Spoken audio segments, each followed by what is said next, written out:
Welcome to the Friday panel series of the International Writing Program's 2023 Fall Residency. For those of you who are new to our programming, we've given our writers a topic to consider and present to you today. Copies of these précis will be available next week on our website at iwp.uiowa.edu, where you can also find biographies and writing samples from our writers and a schedule of our upcoming events. You can also find this information by scanning the QR code on the bookmarks available at the back of the room.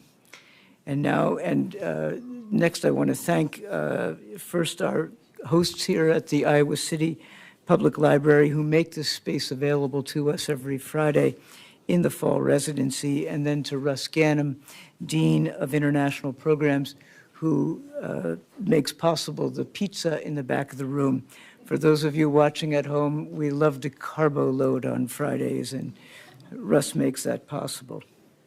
Now for today's panel. Style in the hard light of algorithms. The mathematization of what we have until now called by the vague honorific creativity is becoming more attended to every day in nearly every social domain, almost everywhere in the world. Inevitably, each writer is having thoughts about ways their personal artistic signature and their overall approach to authorial status will need to respond to AI. Share yours. Our format for every panel is the same. I introduce the writers going down the list. They'll each give a brief presentation, and then we'll open it up to questions. Ida will be wandering around with the microphone. Please don't begin asking your question until she reaches you with that microphone, because we want to make sure that the audience watching on YouTube can hear you. Immediately to my left is Yasuhiro Yotsumoto.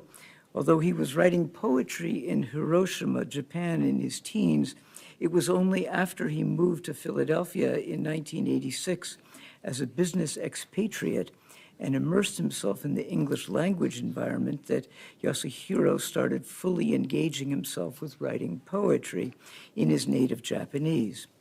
His first collection of poetry, A Laughing Bug, based partly on his learnings in the MBA program at the University of Pennsylvania, the Wharton School, used financial and accounting theories as a framework for his portrait of the Japanese society in the post-Cold War bubble economy era.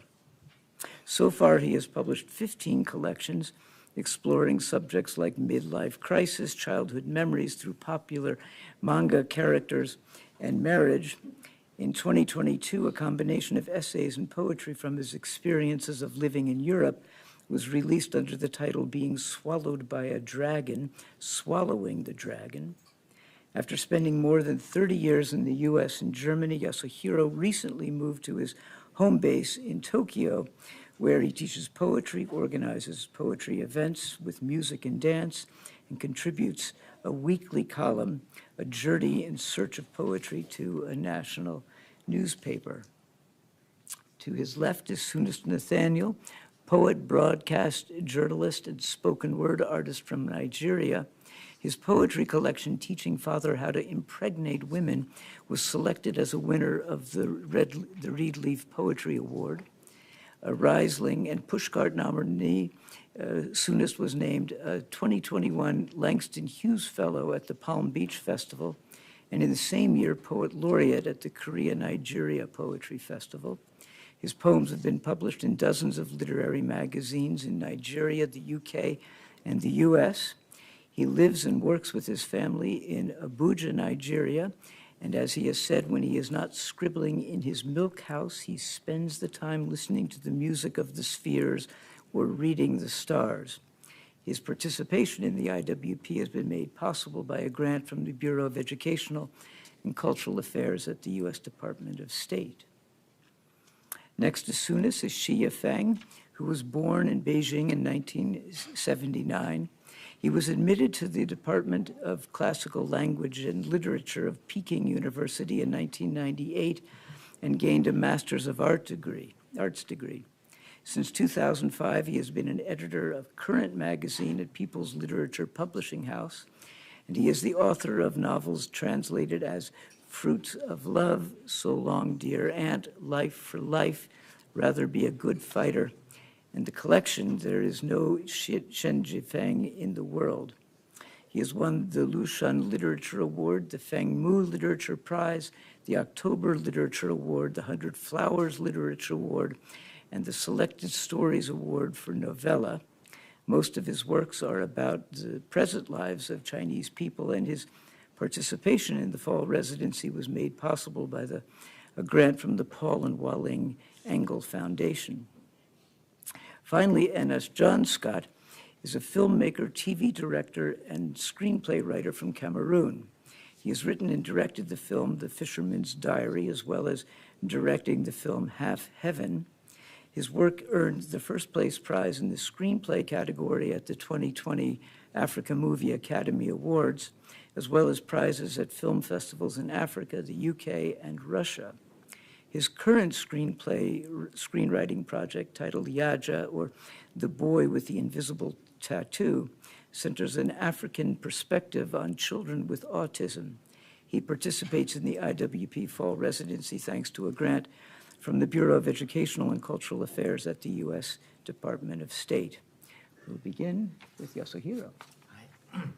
Good afternoon. Can you hear me well? Yes. Okay. Traditional Japanese poetry has fixed forms. In the case of tanka, it has to follow the pattern of 5, 7, 5, 7, 7 syllables. In case of haiku, it is just 5, 7, 5. Like in this famous poem by Kobayashi Issa, Yare utsu na, 5. Hae ga te o utsu, 7. Ashi o suru, 5. The translation is, don't hit me, a fly begs, putting his hands and legs together like in a prayer. Now, these forms function as a template, providing both restriction and assistance in writing at the same time. While you cannot write as freely as you wish, you don't have to think of a style for your poem. You just focus on the selection of words and phrases to fit in the given template. There are also some rules that you have to follow. For example, a haiku must have one season word out of the authorized vocabulary list called Saijiki, or season book. Haiku beginners always carry this book around to make sure her selection of season word is a correct one. So if you choose one season word, which often uses up 3 to 5 syllables, there will only be a dozen syllables left with which you can compose the poem on your own. And in case of Japanese, the number of syllables is the same as the number of sound or even letters. So the 575 syllables in Japanese is about half as short as that of English. So it's very limited. So your writings become almost a mere selection and arrangements of words. And I'm tempted to call this combination of template and rule an algorithm. And once you internalize this algorithm, you can mass produce haiku automatically without too much thinking. You become a human haiku generator. Case in point, March 1677, Osaka, Japan, Ihara Saikaku, who later becomes the best-selling novelist, made a performance out of improvising 1,600 haiku in one day in front of a huge audience. He charged an entry fee and made a fortune, which set off a race among the haiku poets, competing to compose ever more haiku and even more quickly. In the end, Ihara Saikaku achieved 23,500 haiku in 24 hours, according to the official record, although some questions remains as to how you can even count 16.3 haiku per minute or 3.7 haiku per second, not to mention compose and recite them. Now fast forward to 21st century, Japan. There are a number of automatic haiku tanka generators in cyberspace. For each part of 57577, a computer shows its suggestion, and you keep hitting the next button until you get the right words in the right place of the template. Although all you do is just hitting a button, I have to confess that I felt some pleasure and even a proud sense of achievement when I finally got my haiku on my PC display. But what about freestyle poetry? Unlike haiku or tanka, you have to come up with a form or template each time you write a new form. And it is much longer than 17 or 31 letters. On top of that, there are such elements as style and structure. It is infinitely more complicated, far beyond the ability of any artificial intelligence. And that was what I told Abol Froshan, an Iranian poet living in London some 5 years ago, when we were in a bar in Rotterdam during a poetry festival.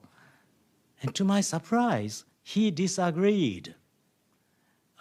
He insisted that AI would sooner or later develop the ability to build a form, style, and structure. After all, they are essentially templates as well. And once you get the template, the rest is simply generating the text to go with it. I felt somewhat betrayed by my fellow freestyle poet. What I didn't know then was that he was an IT consultant orchestrating multinational IT projects as well as a poet. So, and before this discussion escalated into a bar fight, someone suggested that we get in touch with Eran Hadas, a computer scientist in Tel Aviv. Eran is also a digital poet whose works are a series of computer algorithms instead of books. And once he develops one algorithm, his computer will generate infinite number of poems on its own. He then curates and presents them. One of his works is a collection of approximately 5,000 haiku composed entirely out of words found in the Old Testament. Later that year, which was 2018, the three of us published a series of essays on AI poetry and organized a symposium in London. In 2020, I took part in an online Renga session composing a series of tanka with several poets. One of the poets was Ashi, which was the name of the world's first Renga algorithm developed by Eran Hadas. Some of Ashi's poems sucked, while others might have passed as human work, while one of them was amazing. So what did I learn from these experiences? What is my position about the AI's capacity to create free-form poetry? AI, even though incredibly smart, is essentially intelligence and not consciousness.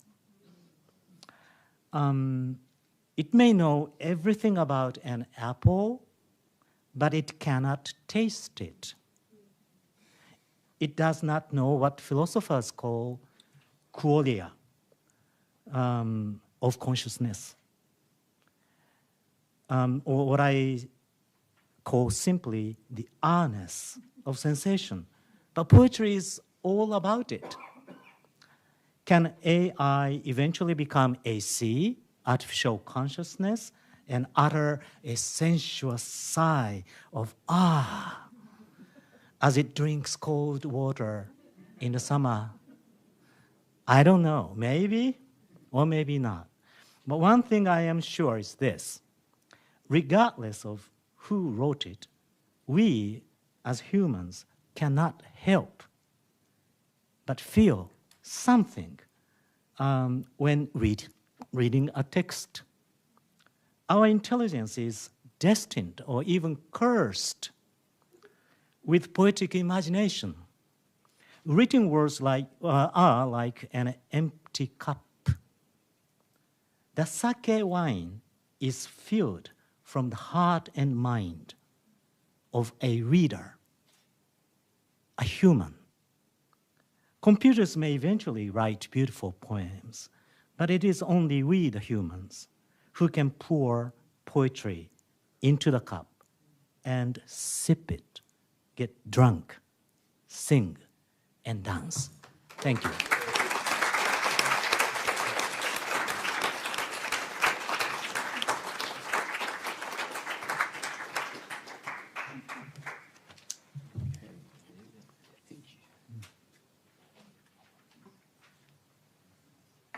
Hello, everyone.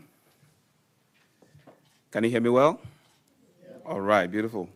I want to thank Sensei, I call him Sensei, for that beautiful start to it. I want to thank him for that beautiful one.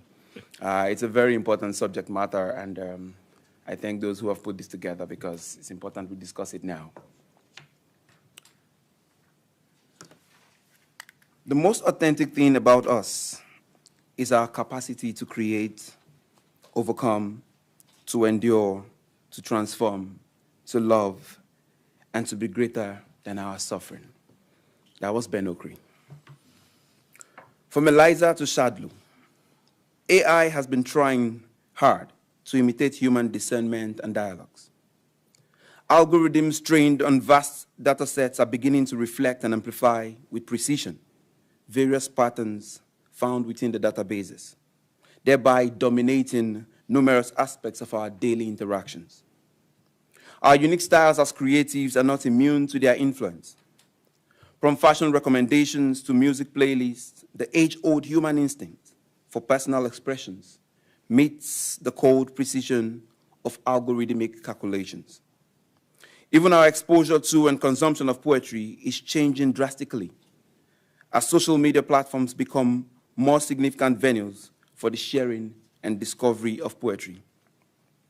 But in the hard light of algorithms, we stand and ask, what happens when style, an inherently human construct built on cultural nuances, emotions, aspirations, and personal histories, is placed under the scrutiny of mathematical models? What happens when the soul's DNA is continually reshaped and refined by zeros and ones? Theodore Dreiser opines that art is the stored honey of the human soul, gathered on wings of misery and travail. Yet fears arise when tools like ChatGPT and the ilks craft prose, verse, and art that can sometimes be indistinguishable from human-made pieces. The deep intricacies of style, rooted in centuries of human experiences, now stand juxtaposed against finite sequences of rigorous codes, making many believe that perhaps machines might soon oust humans in creative fields. This worry has sparked quandaries like, is imitation the sincerest form of flattery, or a mere shadow of the original? Is competition the right framework, or could it be collaborations? Can machines ever replicate the emotional depth that underpins talent? To answer these questions, I return again to the banks of the Iowa River, where art is long and life is brief. There where I first hauled at the blue moon on the night of my initiation and held conversations with Ginsberg as he performed my rite of passage under the influence of spirits distilled from the moon's breast. I asked, shall we bury our meats in the past, seeing that we have arrived in the pixelated dawn? And the voice replied, to bury the meats in the past is to allow algorithms to dictate the future. Again, I asked, is not the future theirs for the taking? Is not our artistry to be diluted by perpetuations of stereotypes for the democratization of poetry? Why will art be saved from the digital sprawl? And he replied, because AI doesn't know. It doesn't know how to make audible meaning without breaking silence. It doesn't know how to ask questions, does not know how to fuse unlikely elements, does not know that the forms kneel marvelously in the eyes of the artist, cannot constructively critique the Pope of reportage, cannot comprehend the skewed surrealism of folklore, nor can it understand that suffering spirits are capable of happiness. No, AI doesn't know that in the paradise of verse, there is no night. Chris says in the promised land, there is no sugar, but there is drop of blood, and the poets like sharks gather at the confluence of conflict, debating if AI can break the logic of language when it doesn't distrust well-written books, and cannot understand that a line must be drawn between poetry and social commentary. Thus, knowing all these things, you ask, how then do I respond to AI with my personal artistic signature? Well, as Rick will say, the first thing to do is to leave the question. By this I mean going into myself daily and rediscovering the reason that commands me to write. See whether it has spread its roots into the very depths of my heart. The roots of my creativity are enmeshed in my life's intricate tapestry of faith, football, folklore, music, and dance, a fusion I have come to term as African speculative realism. Algorithms, for all their sophistication, lack these fundamental touchstones. Therefore, I will not, for instance, for the fame of Insta poetry, allow codes to order what I write, because they can predict which content gets significant visibility, distribution, and reception. I will not sideline known, complex, and experimental poetry for more marketable content that is brief, easily digestible, visually pleasing, and imbued with relatable sentiments, just to gain traction in these algorithm-driven platforms where poetry is being shaped to internet-friendly poetry only. The question then becomes, are algorithms allies or rivals? For me, the answer, it depends on what you do with them. AI's illustrious son, ChatGPT, is very honest. So I thought I would engage him briefly to better appreciate our discussion today. And here is how it went. Sin, do you believe in life? ChatGPT, I don't have beliefs, emotions, or consciousness. Sin, can you ever be human? ChatGPT, no, I can't be human. I am a digital entity. Sin, ask again. What truth are you looking to realize? ChatGPT, I don't seek truth, have consciousness, or pursue any form of realization. My primary function is to assist users by providing information or generating text based on patterns in the data. Upon this premise, I have resigned not to view AI as the chisel that bettered Michelangelo's David, or the printing press that democratized knowledge. I will not view algorithms as a foe seeking to oust me from poetry. Neither will I see it as an ally in the cold quest to catalyze a new artistic renaissance. AI is not an artist. I'll only see AI the way it should be seen, as a research tool, a search engine, not because I am lost, not because I long to be found, but because I am curious, and because curiosity will not kill the cat. Thank you.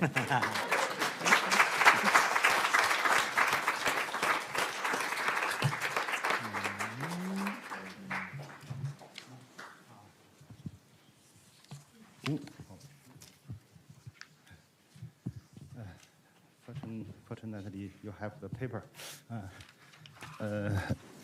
I'm sorry of my poor English. I can speak as fast as a rapper and in Chinese, but I can read it very slowly. I'm sorry. So I begin. And thank Ida. She improved my writing, and I begin. I've written some novels about technology. Not too long ago, these stories might have seemed like science fiction, but now they are getting closer to reality. For instance, one of my novels is about global surveillance using the internet and cameras. It follows a Chinese programmer surveilling a warehouse for his American boss. Another story is about video games and virtual reality. It's about a group of people who aren't doing well in the real world, so they invent a new world in gaming where they can achieve fairness, justice, and respect. Lately, I've been working on a novel that explores the relationship between humans and computers. It begins in 1990s with a boy seeing a computer for the first time and getting his first email address. It might end with an email from the first completely independent artificial intelligence that isn't controlled by humans. In literary discussions, we might call such writing a new reality. Reality keeps evolving, and literature reflects these changes. This isn't a new aspect of literature. Even classical writers like Tolstoy drew inspiration from technology and real-life events, like a Russian woman's death in a train carriage accident. And in Anna Karenina, he had the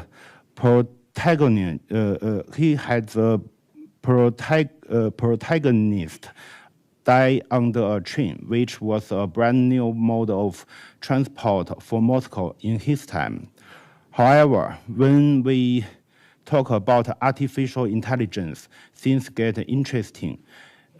It's not just about a new technology.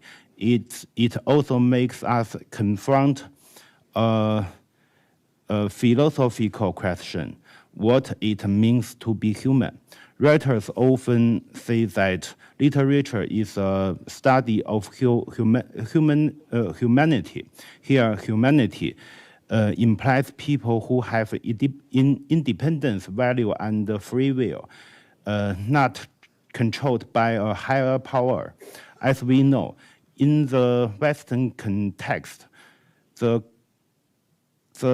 concept of human in this sense came into being after the Renaissance. The issue is that computer-generated literature follows human patterns, and we expect it to keep on doing so. To take the example for ChatGPT and Microsoft's Xiaobing, computers have the ability to grasp the complexities of human language, mastering structure, rhetoric, and so on. At a literature discussion in China, I had an opportunity to hear the views of poetry community on Xiaobing's poems. And on the basis of language alone, many people cannot longer tell whether the poem are written by human or by computers. So if we say writing is a human skill, what makes human writing special maybe is originality, a unique human view of the world. This is why AI can write Hollywood film scripts, but may not be able to write profound novels and poems. Originality becomes crucial for writers, while repetitive works make writing seems mechanical. In a sense, originality may be the last bastion of human writing. But here is a question. If a computer can understand human thoughts, emotions, and even the sense of self in the form of an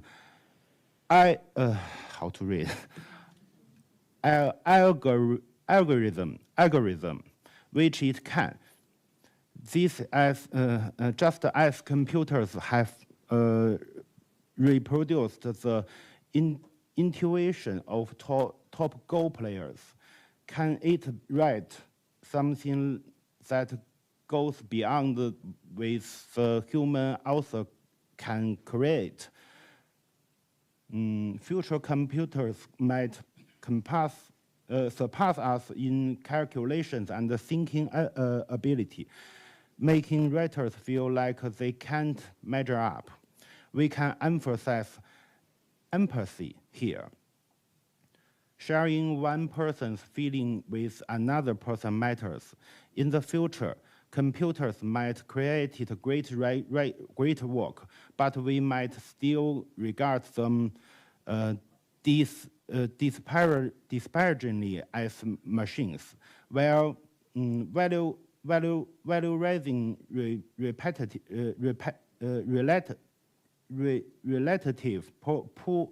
poorly written pieces by humans, somewhat like preferring delicate handmade jewelry to expensive perfection. It's funny how our pride in empathy might just be our species' arrogance. Perhaps, in the end, we must acknowledge the value of other intelligent beings, just as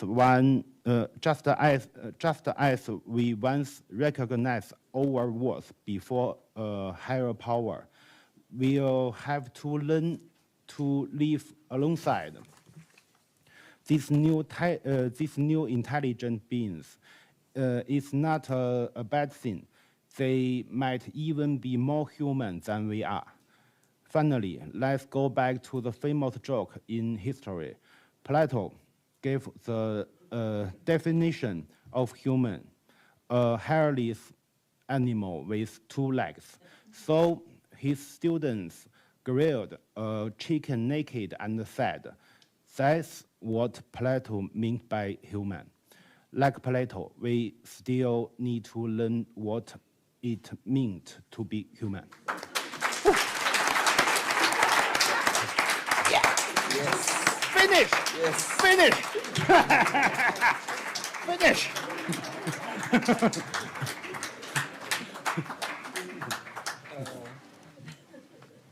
That was nice, my brother. Hello, good evening, everyone. Okay. I'll try to read slowly but accurately. What do you think? Do you intend to use AI? Are you already using AI? Do you think writers in different parts of the world might have different reasons for using or not using AI?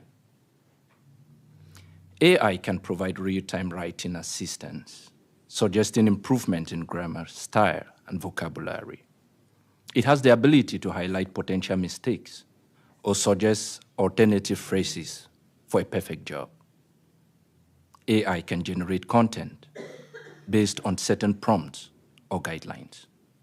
For example, it can create product descriptions blog posts, or social media updates. AI productivity app can provide features like task scheduling, reminders, and progress tracking, assisting writers in meeting deadlines and maintaining a consistent writing routine. Its proofreading tools can analyze the structure, grammar, and readability of a piece of writing. Writing comes always with a purpose, even when it is a hobby. In fact, purposeful writing is more effective because it is only this purpose that a message can be conveyed clearly. Some people naturally have this strong urge to write, and they cannot get over it unless they have transferred their thoughts to a paper. It can be thought of as drive to convey. There are many reasons why people write: to express themselves, for financial gains, to reflect and let it all out, to be recognized in society and have some fame, to let imagination flow and to share our ideas and experiences with the world. People write to live and live to write. We write to be fully alive. Carl Sagan says, I quote, "Writing is perhaps the greatest human invention, binding together people, citizens of distant epochs, who never knew one another." Books break the shackles of time, proof that humans can work magic. If there is one thing that unites famous writers, it is their passion. It is essence, existence. It is their unrepentant attachment to the art. AI, however, has the potential to disrupt passionate souls in their writing process, and by extension, the very role of the writer in society. AI-generated content could easily become the norm, leading to the fall in the demand for writers as a whole. Part of the reason why writers in Hollywood have been on strike. But while they were busy protesting, AI was busy doing their jobs for them. An example of AI-generated writing is The Day a Computer Writes a Novel, a short story written by a Japanese AI program called Hikaru AI. The story was entered into a literary competition in Japan and received high marks from the judges, who praised its structure, plot, and character development. Sunspring, a short film written entirely by an AI program called Benjamin, was created as part of a competition and received widespread attention for its surreal and disjointed narrative. It was praised for its experimental approach to storytelling and its willingness to push the boundaries of creative filmmaking. Personally, as a filmmaker, I fear. Chaos obtains when a footballer with no writing skills suddenly becomes a writing guru, generating 15 poems in 5 minutes. Why true creatives of my generation like Soonest, Busi, Kotomi, Ali, Iya, Reta, Senka, and all IWP writers are devalued, because the former now possess an AI tool in a writing device. It is catastrophic when deep recognition is not part of the deal, when essence fades, and when hope is quashed and dreams bleak. When no one possesses the right to his style because AI now suggests the hard work of the writer along with his signature style to be passed on to the general public in seconds. It is hurting when books are void of soul, of consciousness, of self-awareness, and all the naturalness thereof. When courts are flooded with the programmer who wrote the AI algorithm, the company that owns the algorithm, and the end user who puts the algorithm to work on who has ownership of a content. David Gunkel, author of Person, Thing, Robot, says, this is the first step on a long process of negotiating and working through what generative AI means for the creative industry. not just writers, but visual artists, actors, you name it. Actors on strike since July 14 are likewise seeking better compensation from streaming. But they are also demanding safeguard against AI, which can potentially use a star's likeness without his or her permission, or replace background actors entirely. Attempts to adopt AI as a normal procedure are literally dehumanizing the workforce. Actor Bryan Cranston said recently, it's not good for society, it's not good for our environment. Can AI replace brilliant and gifted writers? Does AI witness genocide? Does it have the ability to sit by the fireplace, listening to new old stories pouring out of a grandmother's mouth? It only feeds from the publication that have been made already, and which can be intentionally dulled by inducing gibberish into the system. The big question is, will writers survive? Will there be any future need for our prestigious IWP and many other writing programs across the globe in the upcoming years? Certain institutions have put up enormous resistance to AI. 17 authors, including John Grisham, Jonathan Franzen, and George R.R. Martin, filed a lawsuit against AI, against OpenAI, alleging the systematic theft on a massive scale of their copyrighted books. As of the 27th of September 2023, Writers Guild of America reached an agreement with the Alliance of Motion Pictures and Television Producers, representing major television and film production companies, which require studios to disclose to writers if any materials given them has been generated by AI, partially or in full. AI cannot be a credited writer. AI-generated writing cannot be source material. Agreement-covered material can't be used to train AI. Any written material produced by traditional AI cannot be considered literary material. There is no better way for me to conclude this, but by quoting Anne Rice, who said, "Don't bend, don't water it down, and don't try to make it logical. Don't edit your own soul according to the fashion. Rather, follow your most intense obsession mercilessly. Like any disruptive innovation, there will be changes in the landscape. Do we stay skeptics, laggards, conservatives, late majority, pragmatics, early majority, or do we step ahead of things and be visionary writers, early adopters, using AI as an assistant?" Thank you.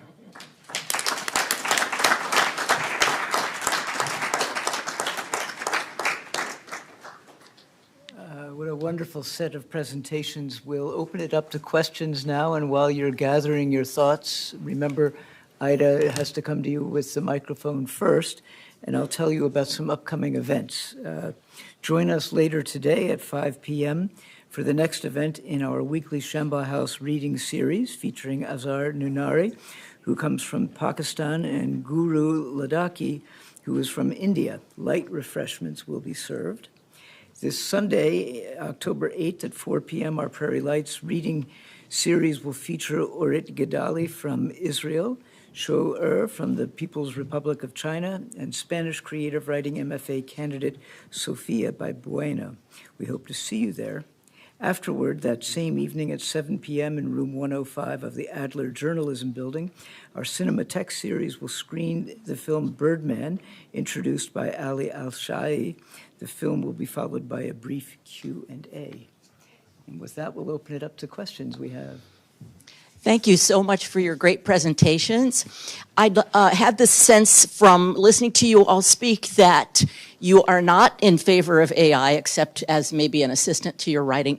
But I'd like to ask the group assembled here today, if you feel comfortable, would you raise your hand and say whether or not you think, whether you think AI is an appropriate assistant, not an author, an assistant. So raise your hand if you think AI is an appropriate assistant to an author. I'm going to guess maybe half the room, would you say? Yeah. Did you want to follow up with a question with that? No? Okay. Hi. It was so marvelous. Thank you so much, all the four of you. I have the question, when we kind of take it as assistant, I think that there is a kind of necessity that we work in a certain way and learn how to work as poets, maybe with AI, because there is a lot of work on fairness in analytical systems, and a lot of people in IT cannot do it alone, because that was in the beginning of all these systems. It was all white, male, American, or English speaking, and it's you see it in social media how difficult it is, and how it's not fair at all in many aspects of looking jobs, and so social aspects, not only in creativity aspects. So, can you imagine like teaching AI? Let's say you have a poem you have written on a certain subject, you put it in, and then you ask AI to, or maybe put it first not in, but ask AI to write on this topic in certain form. And then you put your poem and you start to discuss with AI, because it's tricky to learn how to discuss with assistant. It's like having also a student who supports your work. It takes time even to train a human assistant, and with AI it's even more difficult, but it's a kind of systematical consciousness of all of the things existing, and not everything is in. It's not fair in, and so on. So do you imagine we can kind of communicate teaching AI in a way? Who wants to take that on?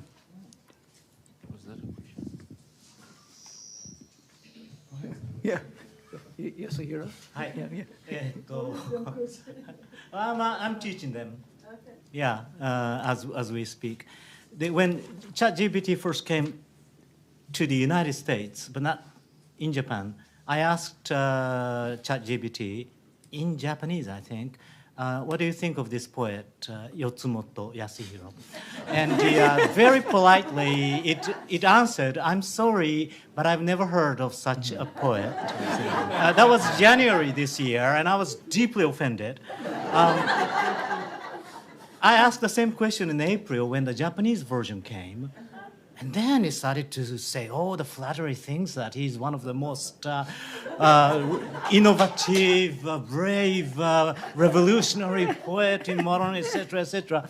And even though I haven't even asked, he started to say, can I write a poem in the fashion of poet Yotsumoto Yasuhiro, which was not so good. And then recently, I wrote some complex, complicated thoughts of mine in a paragraph or so, and asked ChatGPT, can you make a tanka, 57577 syllables in it? And it never even got the concept of tanka or syllables. It can't count the syllables. And I exchanged about a dozen times back and forth and back and forth. No, you are not counting. It's a whole too long a sentence. You have to shorten it to 5 sounds. And what does it mean by sound? And in the end, it says, I'm sorry. While I really enjoy learning about tanka and poetry from you, I can't put up with you anymore. That's okay. So that's how it is today, but the lesson continues. I think he said it very well. But I think the question would be for me, why do you want to teach it? For the fairness of analytical systems, because they're all over. Other people use them. Are you not afraid that all we are going to be doing when we teach it is to continue to bring out stereotypes? Because that's the point. You write in the fashion of somebody, then where is the individualistic style? I think these algorithms have a reason for which they have been created. I do not think they are even learning. Because again, you say the machine is learning, but somebody is feeding the machine the information. It's not like it went about seeking the knowledge. So, of course, I studied maths and computer science, so I don't understand what you say when you say machine learning and all that. So the point for me is there's no reason. We're not even done with looking at the poetry that exists. Why do we need AI's poetry? Why do we need it to be able to write like Yasuhiro? Why do we need it to be able to? Are we saying we are afraid that if Yasuhiro is no more, we would not have another poet who can do something in that fashion? Is that what we're afraid of? What is our fear? So that is where I come from. That is where I look at it from. But it can assist in a lot of ways, trust me. But I do not think that they need to be taught poetry. They're already being taught right now. But you see, the machine would always still not be human, because there are so many things about craft that the machine can never learn. He's just told us that. Do you want to add anything, Shi Fang or Anna? Your question is if we can teach AI. Yeah, I mean, through poetry for more fairness in analytical systems, not to write poetry precisely. What Sveta has said is that teaching AI in order to promote more fairness and equality. For all general, because poetry teaches fairness in many aspects, in my feeling. Poetry gives like a lot of emotions of the other.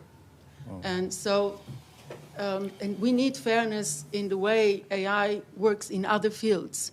So if we can put through poetry or through literature more fairness into the analytical system that engineers sometimes cannot do. I mean, I talk with a lot of people. There is a project between Harvard and Max Planck Institute in Germany. They work on fairness of analytical systems because it is absolutely unfair at the moment. And it's not easy for them alone. So that was my question, is more not to teach how to write poems like forms, and I'm not afraid of that at all. I absolutely agree with you. But if we could maybe find a way to put more fairness in the system through literature, discussions, not teach kind of write poetry, but teach about poetry and about literature.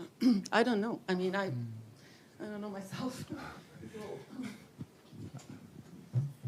I think we can teach AI these days, but in some days AI teach us, and it can teach itself, and I think, and maybe someday AI is more like human than us, because in these days, human is no longer like human these days, and some days AI maybe more humanity of us, and some kind of we can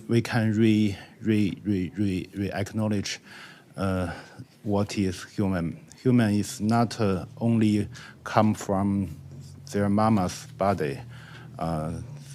They have their rules, their disciplines, their thoughts, their loves. Maybe the real core of humanity, we can find it. Okay, thank you. I think about teaching AI, I think the existence of AI is, first of all, AI is being fed by information, different data. So what you are trying to ask is if we can add more information. Of course, I think in 5 years' time, that won't even be a question, because AI must have been fed as much material as possible. That's why it exists. I think we have a question back here and then up here. How do I use this? Oh, it's Is the on? mic on? Oh, sorry. So I had a question for, well, anyone who wants to answer, I suppose. I feel like if I or someone were to read a poem or something similar with the, at least assumption that it was written by a person, and then, maybe I connect with it, and then I find out later that it was written by an AI, I think I personally at least would feel a little bit betrayed, or maybe like something I thought had meaning didn't. Do you think I'm justified in that reading, justified in that feeling, or is poetry just by the reader? Like, is the reader the only person who should feel? Sorry, this is not. That's a great question. Good question. It's a great question.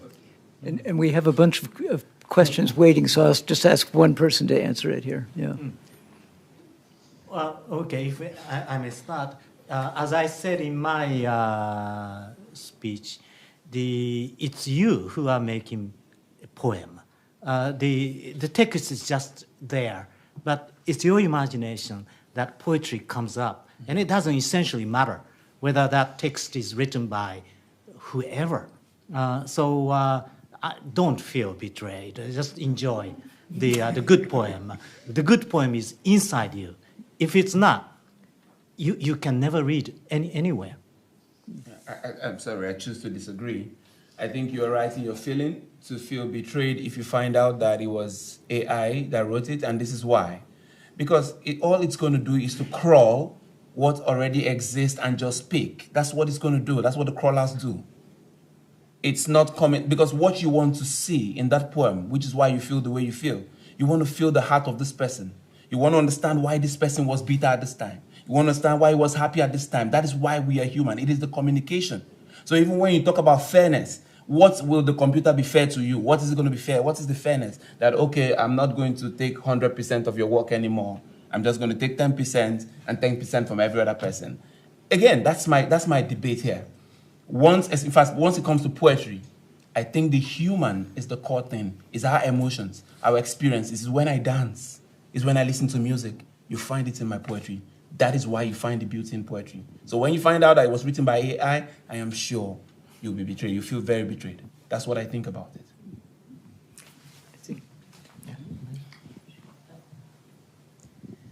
Well, I was thinking about your question and also what all of you have said, and it's almost like if you were going to teach AI, you would have to feed into it all of the experiences of all of the poets and all of the experiences of all of the possible readers ever, even like Carl Sagan, the future readers and the past readers. And is that ever possible? No, I don't think so. It's not.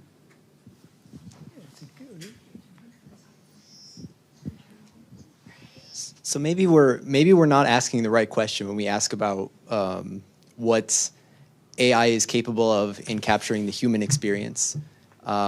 Because AI, as you all have said in various ways, has no individuality or consciousness. Maybe the question is, what is the experience of the AI itself? Like, what is the computer experience? Because that is fundamentally different from the human experience. And maybe that's the question we should be asking is, what is your experience rather than making a poem in the style of Yasuhiro, for example? When I was talking with Abo and Eran Hadas, they told me that the way the computer writes a poem is two algorithm, and one is text generation, and the other is editing algorithm. And editing only says yes or no, reject or accept. Each time it rejects, the text generator generates another one. And that's exactly how I write my poem. Really, that when I revise, there is someone says, "Oh, it sucks. Aren't you be ashamed of this?" But it never says how. The other side has to come up and, how about this? How about that? And I go again and again. And I thought it's quite fascinating. I think Arit had a hand. Yeah. I was... And I'm afraid we're going to have to make this the last question. So. I want to thank you for your brilliant presentations and remarks. However, I was very surprised that neither of you used an AI to do the whole presentation. It was money on the table, so it's really surprising. Could you say that again a bit louder? I want to thank you for your wonderful presentation. However, I was really surprised that neither of you actually used an AI to write all of your presentation. It was money on the table, you know. But I do want to ask you about the future dictating this conversation, because for now we're looking at from the past, saying, "Oh, may do it, may." Let's assume the AI does get a great, wonderful poem because it is jumping as we speak to amounts we cannot even imagine. So then your talent will be reduced not to the talent of writers, but to the talent of readers. Because the idea would be to differentiate which poem is a good poem. And later on, AI will dilute also taste and truth and everything else. So in a way, we will not be needed. Will you still be writing? And if so, why? And is this freedom for you somewhat interesting? That this radical freedom, somewhat interesting, does it offer something that you cannot have now, having your ego and the mythos of originality? I think I would liken that to a lot of what has happened in the world, innovations. Before we had computers that were big as this building to analyze and create very substandard stuff, so many even complicated stuff that you now with just an iPhone in your hand you can do in seconds, and that computer couldn't do for maybe months. AI is a disruptive innovation. And that innovation, it depends on each one of us, where we want to start. We might decide to be skeptics. We watch others use the AI tool and become masters of the art, or we might decide to be part of it, use it in a brilliant way that does not harm our own creativity. Because at the end, a true creative is the process of birthing your content. Because when I start writing, it's the difficulties, the barriers that I face that really make me proud of what I write. Okay, that's good. But definitely I don't want to write gibberish too. I don't want to write wrong sentences. So I might decide and stay true to my formula. Why I use AI in a way that would not affect my creativity. Maybe that would just fasten and just speed up my writing process. I personally will not be using AI as maybe a writer, no. I want to use it as an assistant. I can decide and be a skeptic and wait maybe 5-10 years from now, of which I know after 10 years I will still jump in and do what I could possibly do now. I want to quickly speak about this quickly. As soon as you'll have to make it quick. Yes, I want to be very quick. So I, Orit, and Moon went to the library to try an experiment. And that experiment was get books, just get titles, get anything, scribble together. And on that night, Moon wrote one of the most beautiful poems I have read this year. And I tell you why it was very beautiful. Because it had the experience of just she and Orit walking down and something that transpired along the way. That addition alone, that human element alone, changed that poem. AI would write good poems, but we're going to have to create a balance. Yep. So there has to be also an app, proper apps that can check which materials are created by AI.